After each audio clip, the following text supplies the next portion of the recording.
Should we investigate? Should you shut the fuck up before you get us both killed?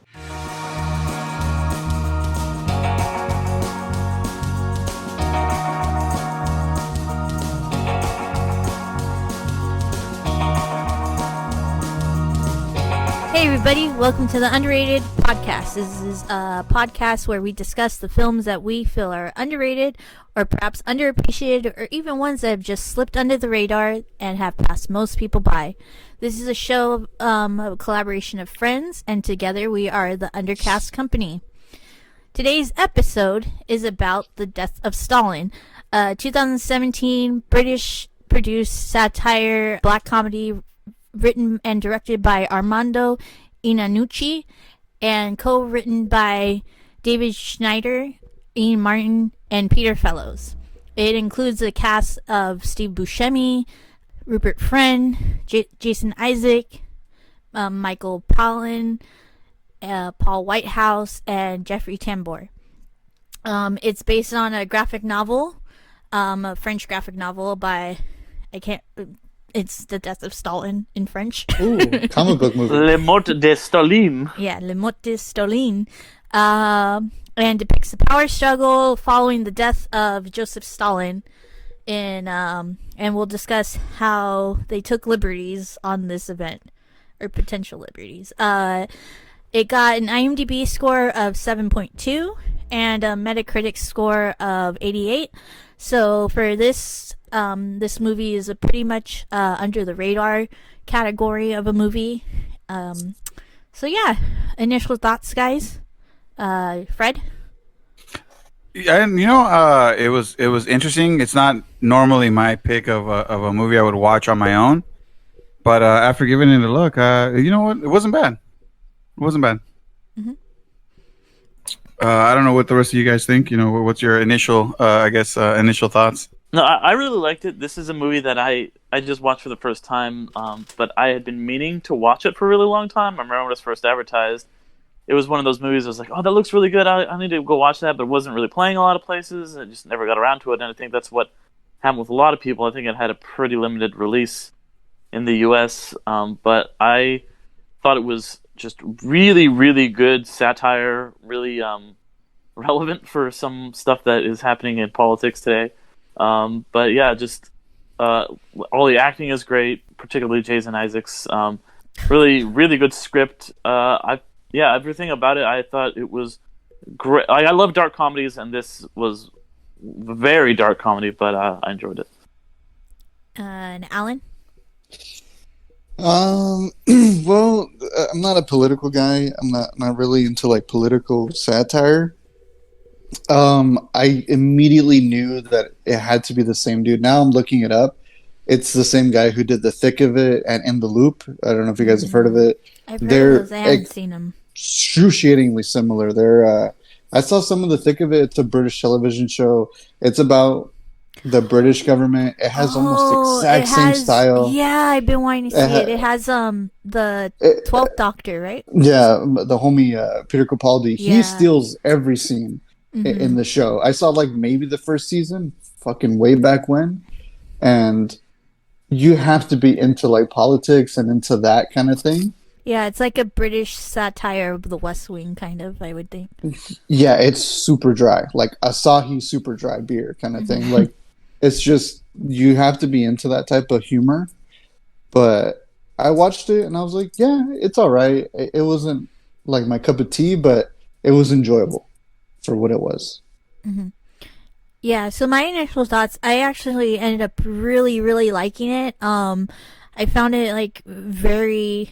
I'm a big fan of Steve Buscemi, and so seeing him in the Gorbachev role and Khrushchev, not Gorbachev, Khrushchev role and Steve Buscemi, bring down that wall. And just seeing this kind of it's definitely not historically accurate, but in a way, a lot of it is actually. Well, and yeah, they moved some stuff around, the plane crash happened a couple years earlier, and the constant recording, those happened at different points, but it was pretty historic. I watched a video on it today. It's pretty much historically accurate.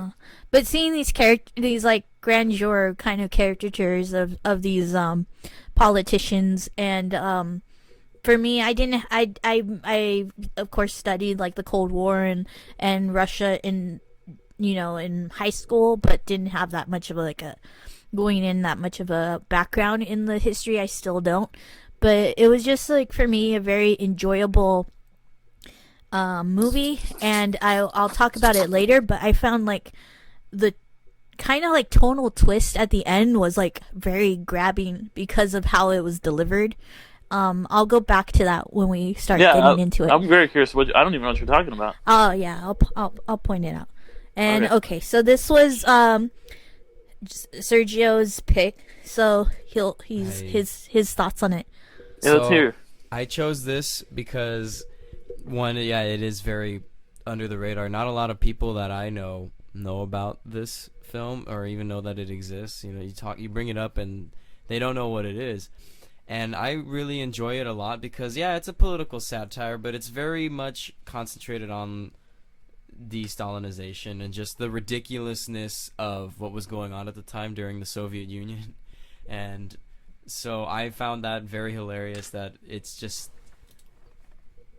especially with its use of pacing and acting and caricatures of all these historical figures in power of this giant global power. The way it's portrayed, like a lot of people don't even drop their accents. They're all speaking English, and Stalin has a British accent. And it's just it's not ashamed of what it is, and it's just not taking itself seriously at all. It's treating it all as a big joke, which it is and which it was. And I think that was what was the point. And it does utilize a lot of the pacing, which is what Ariel was talking about. At the end, it just kind of it picks up really fast, and it's just it builds up its tension because how these characters are interacting and how they're constantly trying to one up the other, and they keep doing it over and over again until finally the ending happens, which we'll talk about later. I agree with the accents thing. I love that. Was probably my favorite part of the movie, just because it's telling you like, hey, this, because the movie's in a way very silly as well. Mm-hmm. Like in the beginning where he's just like, where the two guys they're at the orchestra or whatever, and he's just like, oh, how long was it? Was 7 minutes or wait 30 seconds or wait, is it 30 seconds starting now or is it 30 seconds starting later or whatever? Yeah, I thought that was hilarious. Yeah. I was like, all right. As soon as I saw that, I'm like, it has to be the dude who did In the Loop and The Thick of It, because it's just exactly that kind of style. Mm-hmm. But, I was gonna, since you guys brought up, I was gonna ask what you guys thought about them not doing Russian accents, just using normal accents, because it's the same thing. I don't know if you guys watched Chernobyl. Chernobyl did that, and I think it did. I liked it a lot in Chernobyl, and I was listening to this podcast with the director or showrunner for Chernobyl, and he was saying that originally they had people doing accents, but like this isn't really working. Just kind of like go with whatever your normal accent is, because you have like Stellan Skarsgård and Jared Harris and a lot of like other European actors, and I think it works really well in both cases.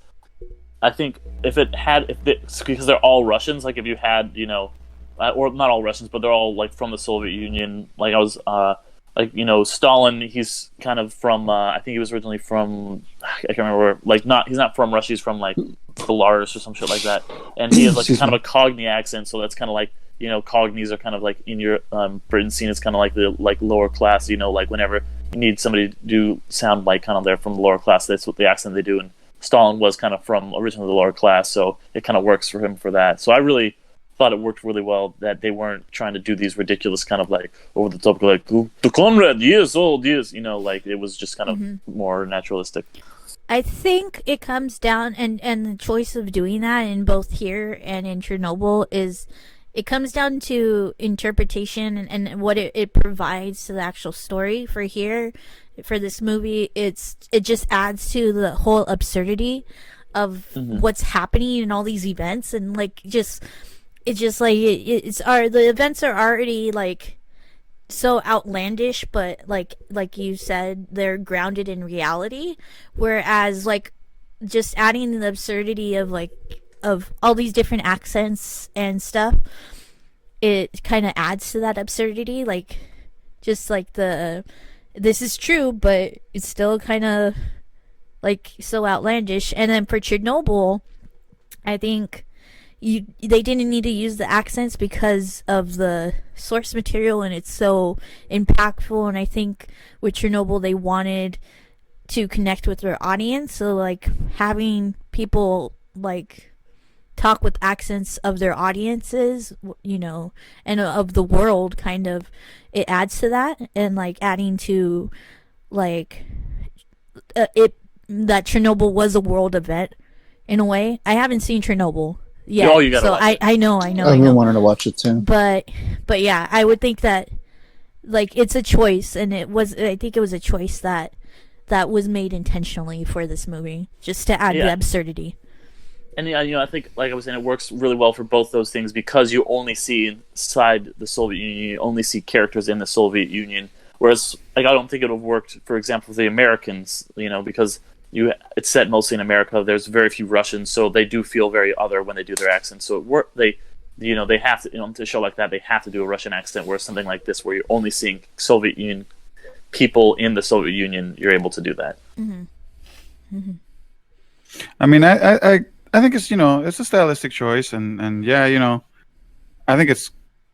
I mean, either way you do it, it's like you guys are saying. Since it is set in Russia, let's just say if that's the way they want to portray them as they speak, because obviously everybody has a different accent, depending on like you said, which actors what they all have a different way of speaking it, and it's a satire, it's a comedy, so it works for them. It works in their favor to have that kind of jokiness, because the movie itself is dealing with real things, like real physical facts and things like that. So it helps add that little bit of lightheartedness to some of the things that are going on, because they have those.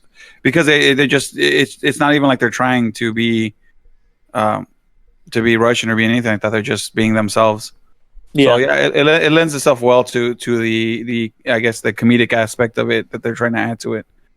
Because then you kind of tell. Because if not, I mean, if they were to try the real accents and let's say do a really good job, you could almost be like, this is like a period piece of the movie instead of a satirical, thing.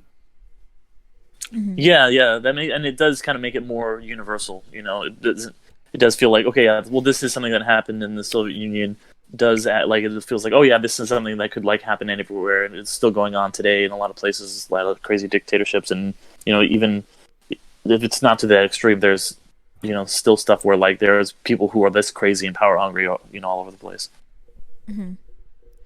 Yeah. So let's get into like the story and a bit more, and basically like what scenes stood out to you, and like overall, like this is a very comedic movie, of course, and for me, like, it was there's just so many good like satirical or comedic moments. Like one that stands out right now is with Steve Buscemi, and then the man that in the beginning Stalin wanted to be killed.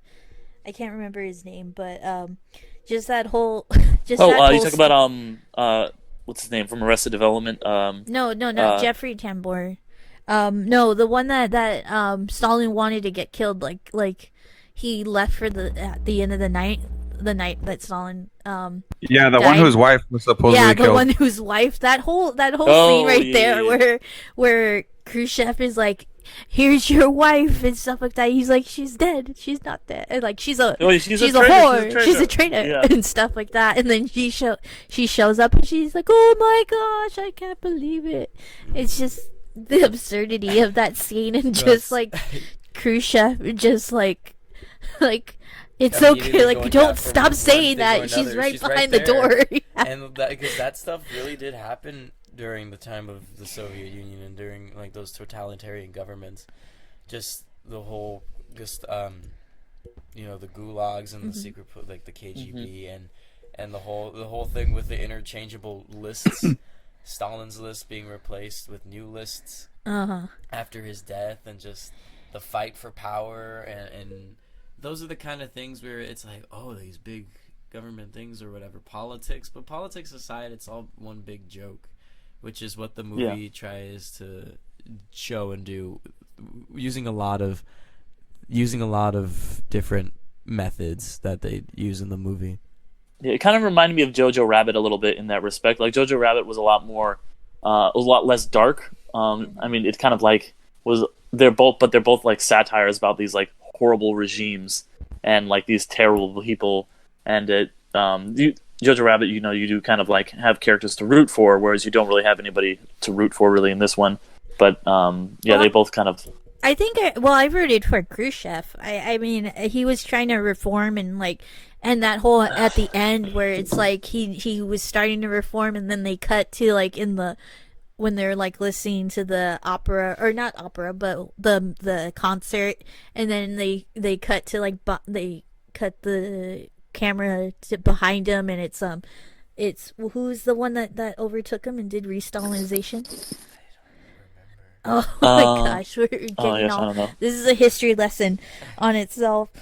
But like, yeah, I'm the gonna be one real. that, I didn't remember anybody's name. So yeah. was that Steve Buscemi's character? Yo, Yeah, I feel Steve you, fam. Buscemi, Yeah. Steve Buscemi took character Khrushchev, took over and was doing de-Stalinization, but then He was kind of else- like the lesser of all the evils, you know. Yeah. Yeah, honestly, yeah, I did root for him the whole time, but only because I'm like, it's Steve Buscemi, so I was like, I Oh. liked him and the general. But I The feel like general, I was gonna go into that. Like, I Yeah. fucking love the general in this movie. the Like, general was that funny. fool But you was know what? sick. I gotta say Harry- that I feel that He the was- movie was. yeah. Draco Malfoy's dad just shows up and Yeah, starts shows fucking up punching out of him in the nowhere. face. That's who he in the face. is. Yeah, Oh my God. I throws was like, off his bro, I know jacket this guy. in a like a outlandish way and says, I'm gonna take everybody by the nuts." Yeah, and he's got like 18 medals. Like he just like everyone else is like got all this political like stuff, and they're like trying to be all sneaky. And he's just like I don't give a shit. Let's just do a coup. I'm gonna punch this dude in the face. Like he just was like, let's do this. Like he just had no chill, and it was fucking great. Yeah, there's just Yeah, so he many. kinda Now stole the thinking show about too it, for me. yeah, now thinking about it, there's so many scenes there where it's just had me busting up laughing. Like the whole, the cars and their cars like blocking each other in, and they're like, "Oh no, we need to get out. We need to get out to pay our respects." Okay, get back in the car. Get back in the car. Very like British like humor. Like they're like when they're like racing to go hug Svetlana. Like it's all that kind of like very dry British humor, like about these horrible people. And I was always also just busting up laughing the whole fucking movie. Yeah, I it's definitely one that I definitely enjoyed, and like I want to see it again. It's been like a week or so since I watched it, but yeah, I definitely want to see it again. And like I got the sense of like the Jojo Rabbit kind of like comedy of like, if you like Jojo Rabbit, you'll definitely probably end up liking this one. Yeah, very, very satirical. Yeah. And just putting like a different interpretation of like these definitely evil people, or Stalin and Beria. yeah. That guy sucked. Hot take. These guys suck. Oh Yeah. man, how dare you say that? Wow, that's super controversial. Can we have a warning before this? These hot takes.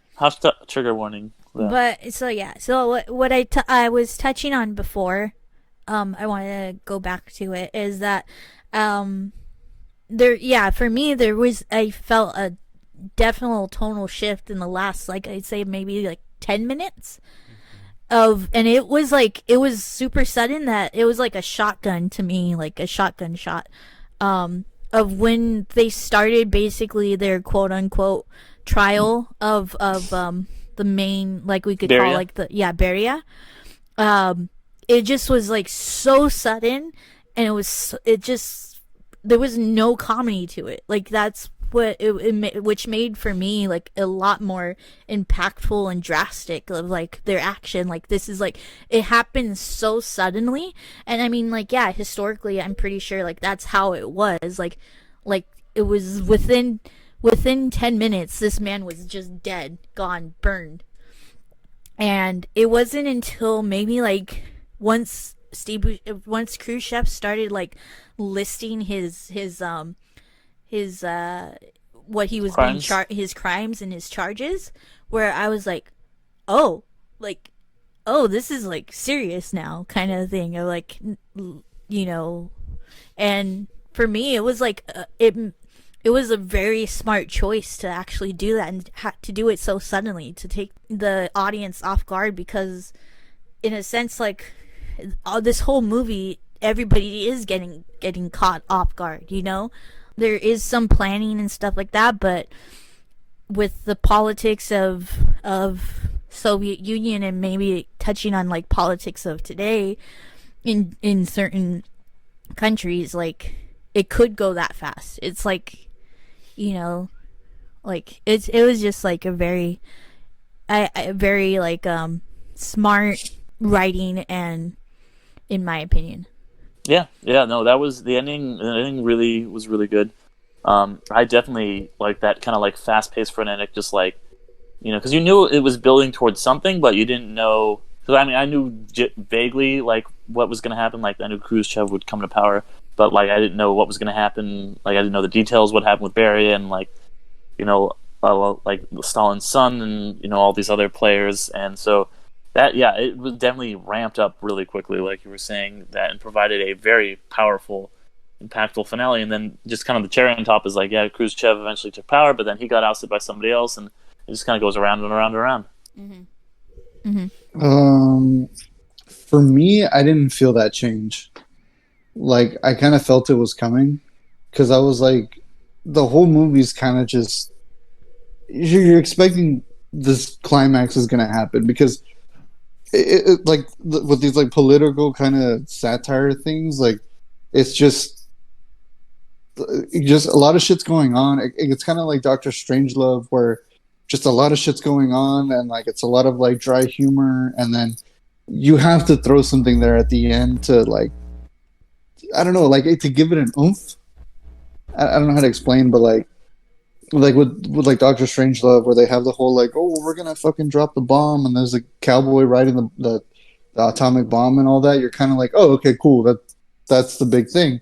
But this one, I was like, they have to kill this fool. They have to kill him. Like, he's the antagonist. You can tell from afar. Like, you're like, they're gonna kill him, or something was gonna happen. But I don't know. I like that change for me was more like, we're here, finally. You know, this is the end of the road.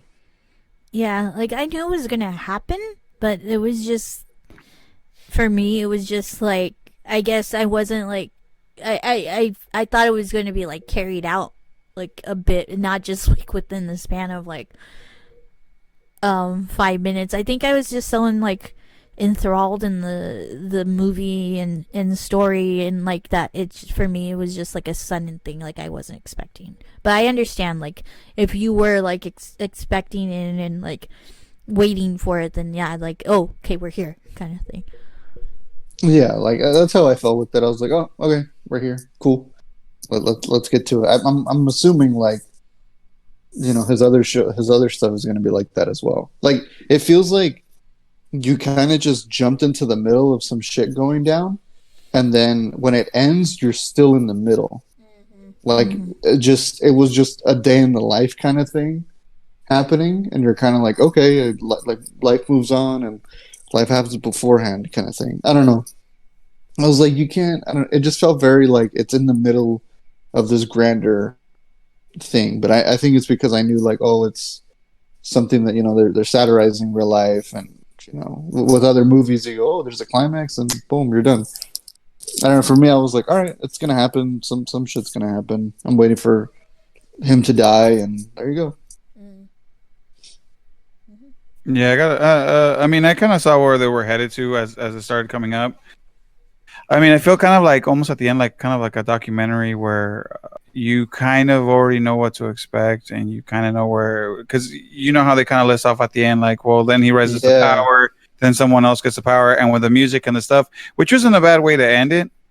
I mean, you know, because you do get some of the laughs and you do get some of the stuff in the movie, but it's very factual in the sense of the movie. So watching it felt like I was watching like a documentary with humor, I guess, if I can put it that way. And so you know, once that scene happened, and then I feel like the end with all the stuff is almost like the ramp down for it. Like its big scene was, I mean, they were working its way up. Everything was getting exciting. The army comes in, they get their big plan, then let's kill them. And I mean, everybody had vested interest at that point. You already knew the army didn't want to lose power being the army, because he was kind of bringing in his own like Secret Service kind of special army. I mean, but it was good. It was cool. Well, Sergio, what do you? I mean, you're the one who picked it, so how do you feel? So I think that you guys all do have a lot of great insights on it, especially everyone's interpretation on how the ending hit them. Me personally, it's kind of like a mixture of both. Like, obviously, it's coming if you know the history, but just the execution of it, a lot of the humor does rely on the pacing of it as well. It's like the pacing and just how it hits you, and how the movie and their punchlines and their jokes and their characters and the dialogues hit you, and sometimes it'll just be like long pauses of silence during a joke, especially with Stalin's son when he does something stupid. When he spit up and it landed in his face, I was fucking dying. And it's just the portrayal of it. I'm a fan of it because I just like I enjoy the mockery of it and the stupidity of it. And in terms of how that ending hits, I'd say and going back to what Fred was saying about how it does feel kind of like a documentary, I do agree with that. Or a documentary with humor, I do agree with that. And just like the Ted Bundy documentaries on Netflix, fucking hilarious. By the same guys too. Steve Buscemi. I don't think I've seen it. Dude, Steve Buscemi as Ted Bundy. He's so good.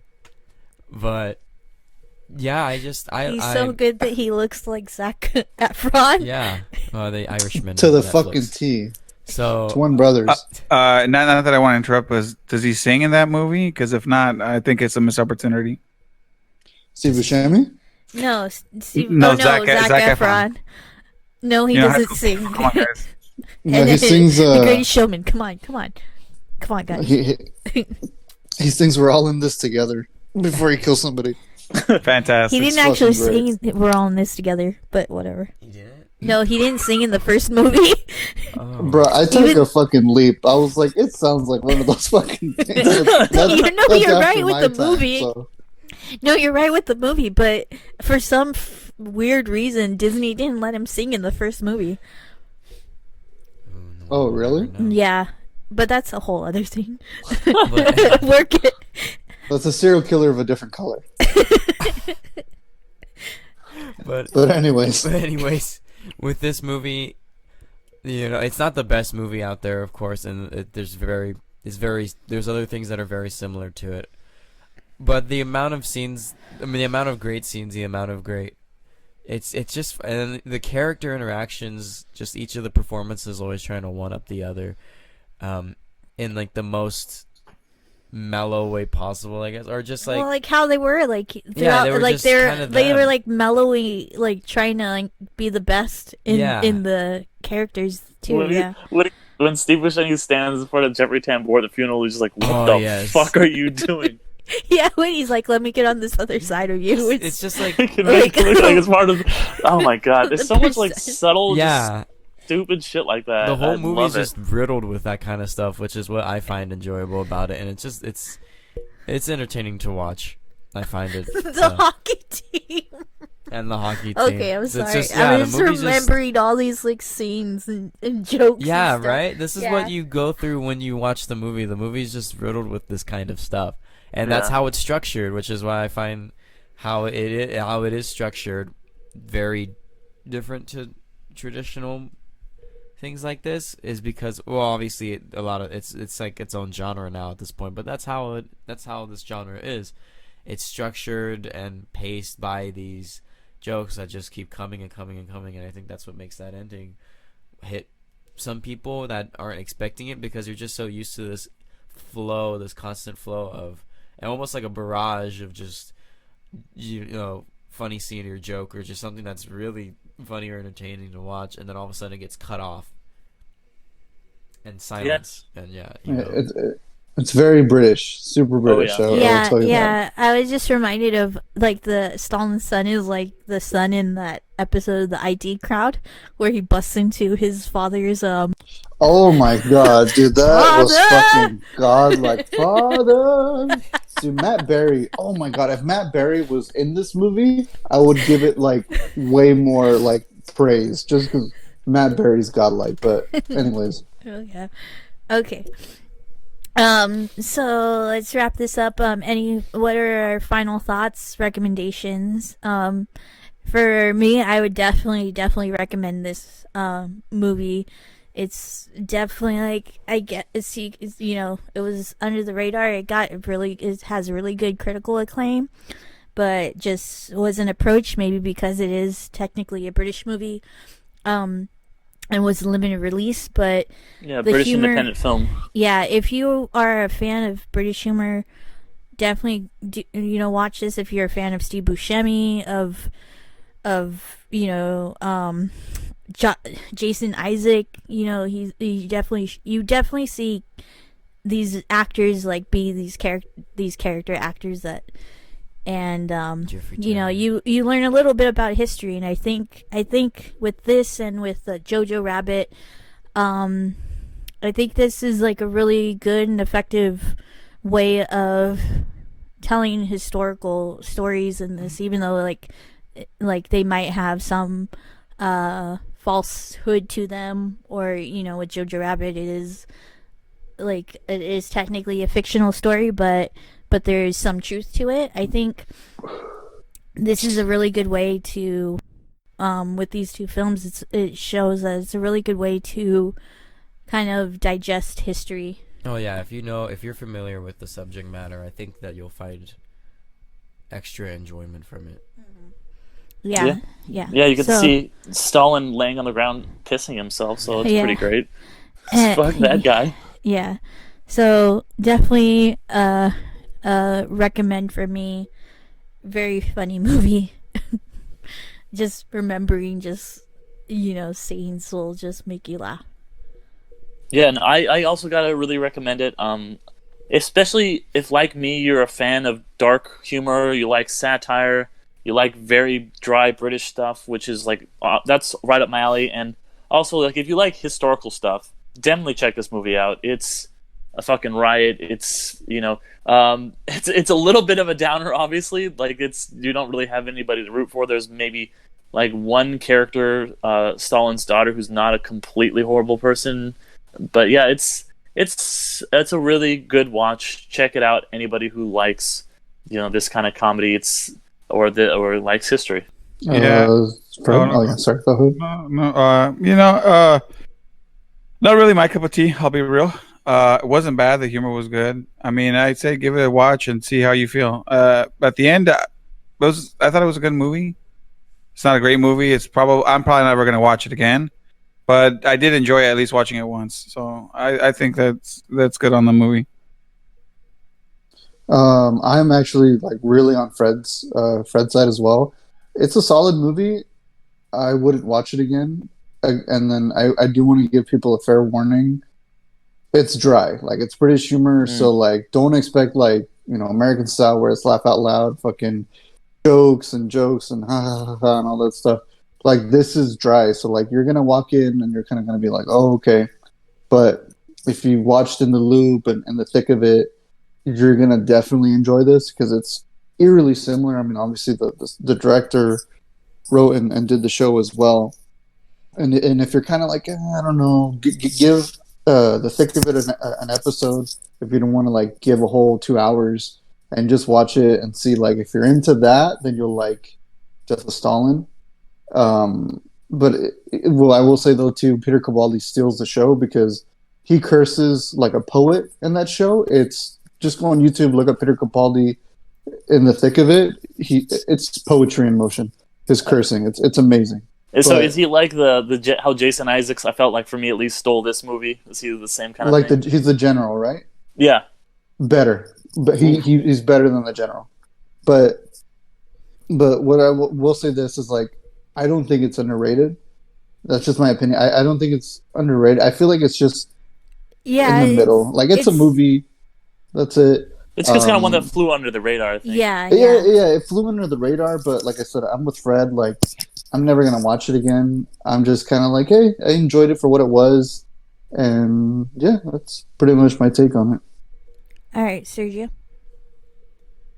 Oh, well, I've already said my opinion on it. I do enjoy it, and I think that, yeah, I could see how I got the reputation that I got, but I still believe that I think more people that haven't seen it couldn't possibly enjoy it, and that's really why I recommended it, is because I feel like there are people, like I just said, I'm just going to repeat myself, there are people out there who enjoy this kind of stuff who might have not seen it, and if they were to see it, then they would like it.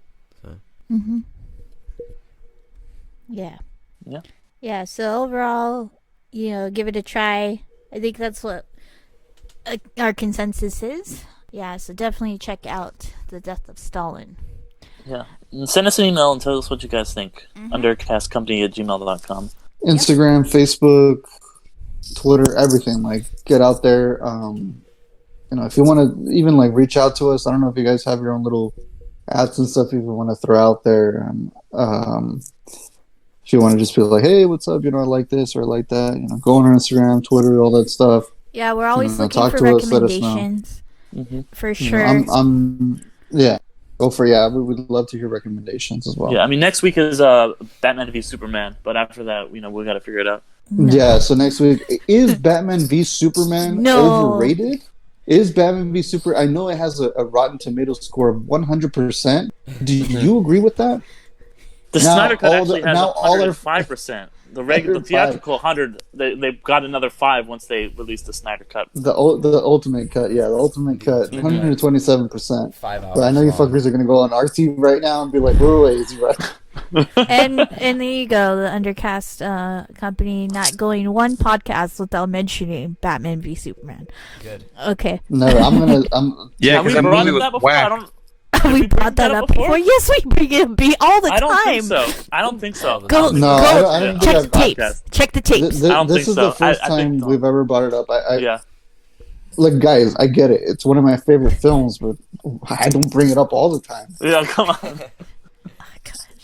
Okay. It's like, I don't think I've ever mentioned Lost on this podcast either. Who is David Fincher? Alrighty, guys. Let's wrap this up. So thanks for listening, everybody. Hit that subscribe button on your podcasting app to make sure you are always notified when a new episode of this show comes out. And continue to hear us babble. And please, if you are willing to give us a rating and a review, it really helps and lets us know what else you'd like to hear from us and this podcast, because we can only get better with your help. So, once again, we are the Undercast Company, made up myself, Ariel, and my brother Sergio Ortiz Jr. And Fred Torres and Alan Torres. Yeah, what's up? I saw, dude. And Derek McDuff. Senior, also the only one. Yeah. And we also have comic, DC, and convention content on our Nerd Incorporated YouTube page and at Nerd Incorp on social media. Gaming and tech content we have on our District 6 YouTube and at District 6 with no vowels on social media. And we have Marvel discussions on our Marvel podcast, Infinity Stones and Dragon Bones, with me and Derek.